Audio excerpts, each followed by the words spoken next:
عزیزان گرامی وقار و حاضرین، آج 26 جنوری یوم جمہوریہ کے اعتبار سے پورے ہندوستان میں جوش و خروش کے ساتھ منایا جا رہا ہے۔ یقیناً اس یوم جمہوریہ میں ہر ہندوستانی کا برابر حق ہے۔ آج کا وہ دن ہے جب قانون نافذ کیا گیا، لا بنائے گئے، ترتیب دیے گئے۔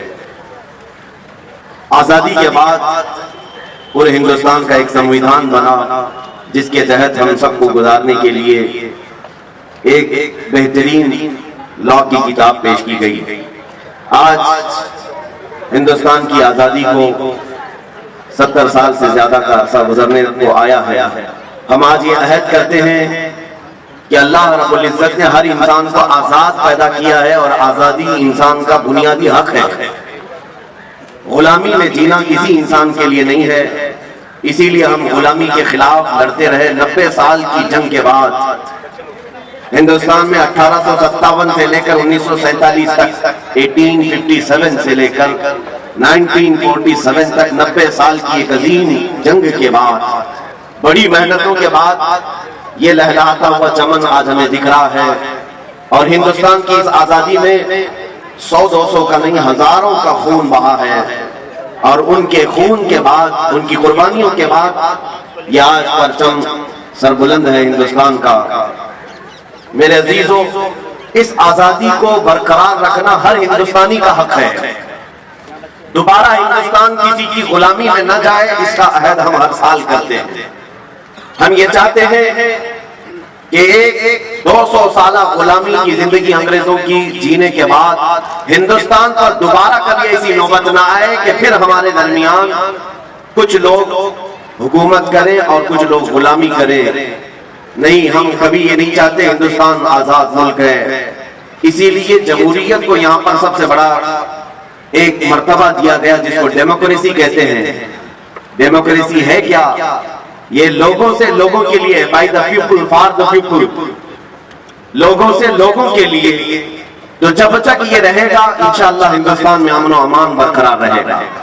ہم آج یوم جمہوریہ سے، آج کے دن اپنی قوم سے مخاطب ہو کر بلکہ پورے ہندوستانیوں کو میں یہ میسج دینا چاہوں گا، آزادی مل تو گئی تھی ہمیں 1947 میں، لیکن آج اس آزادی کا سارا لہلاتا ہوا چمن پھر سے بگاڑنے کی کچھ لوگ ناپاک کوششیں کر رہے ہیں۔ ہم اس کے خلاف ہیں۔ ہندوستان کو کبھی بھی آتنکواد ہونے ہم نہیں دیں گے، منوواد ہونے ہم نہیں دیں گے۔ کسی خاص ایک ذات، ایک برادری کی بڑھوتری کے لیے ہندوستان نہیں بنا ہے۔ ہندوستان میں ہر ایک کا برابر کا حق ہے۔ یہاں ہندو بھی ہیں، سکھ بھی ہیں، عیسائی بھی ہیں، اور مسلمان بھی بڑی تعداد میں ہیں۔ ہم بار بار اس چیز کا عہد کرتے ہیں۔ یہاں 1000 سال پرانی مندریں بھی ہیں، کئی 100 سال پہلے کی یہاں چرچ بھی ہیں، اور یہاں پر گرودوارے بھی ہیں۔ اسی طرح 700 اور 800 سال پہلے کی ہماری مسجدیں اور مزارات بھی موجود ہیں۔ ہندوستان اپنے سینے میں ایک بہت بڑی تاریخ لیا ہوا ہے، اس لیے پوری دنیا مل کر ہندوستان کو مٹانا چاہے یہ مشکل بات ہے۔ کچھ تو بات ہے کہ مٹتا نہیں نام و نشاں ہمارا۔ میرے عزیزوں، اسی لیے اقبال نے کہا تھا، یونان و مصر اور روما سب مٹ گئے جہاں سے، باقی مگر ہے اب تک نام و نشاں ہمارا، اور ہم بھول بھلے ہیں اس کی یہ گلستاں ہمارا۔ اس لیے آج میں ہر ایک سے یہ اپیل کروں گا کہ آپ ہندوستان کے لا کو پڑھیں، قوانین کو جانیں، تاکہ آپ غیر قانونی کوئی کام نہ کریں اور اپنے سامنے کسی کو غیر قانونی کام کرنے بھی نہ دیں۔ یہ کب ہوگا؟ جب ہر ہندوستانی کو معلوم ہو کہ میرے ہندوستان کے لا کیا ہیں، مجھے یہاں پر جینے کے ادھیکار کیسے دیے گئے ہیں۔ ایک بڑی بات ہے، ابھی دلی میں ایک صاحب کے ساتھ ہم بیٹھے ہوئے تھے، ان سے پوچھ رہے تھے کیا حالات چل رہے ہیں، کچھ بھی نہیں خبر ہے۔ وہ راجستھان کے رہنے والے، کسی بات کی خبر نہیں، دلی میں کیا چل رہا ہے کیا نہیں ہے، نہ کسی پروٹیسٹ کی خبر ہے، نہ وہاں کے الیکشن کی خبر ہے، کچھ بھی خبر نہیں۔ ٹھیک ہے، کوئی بات نہیں۔ ہم نے یہ بھی پوچھا کہ آپ ہندوستان میں رہ رہے ہو کہ نہیں رہ رہے ہو؟ صرف ہم کھانا پکانا اور اپنی ڈیوٹی بلا اتنا ہی۔ میرے عزیزوں، ہندوستان میں رہنے کے ساتھ ساتھ آپ سب کو یہ بھی معلوم ہونا چاہیے کہ ہمارے یہاں جینے کے لیے کیا ادھیکار ہمیں دیے گئے ہیں، کیسی آزادی ہمیں دی گئی ہے، ہمارے لیے کیسے لا دیے گئے ہیں، یہ ہر ایک شہری کو جاننا اس کا حق ہے۔ اور جب آپ ان پڑھ رہیں گے تو کوئی بھی آپ کو قانون کے نام پر ڈرائے گا، دھمکائے گا۔ اس لیے سب سے پہلے ہمیں ایجوکیشن کی ضرورت ہے، تعلیم کی ضرورت ہے۔ میں یہ نہیں کہتا کہ سارے لوگ لا پڑھنا شروع کر دیں، سارے کالجز میں لا، ہر ایک انسان، ہر ایک شہری، ہر ہندوستانی وہ اپنے طور پر فردن چاہے تو نیٹ کے ذریعے سے بھی پڑھ سکتا ہے ہندوستان کا سمویدھان کیا ہے۔ جب آپ کو معلومات ہوگی تو آپ سنگھرش کر سکیں گے اور مقابلہ کر سکیں گے۔ جیسے کہ آج ہو رہا ہے، بہت سارے لوگ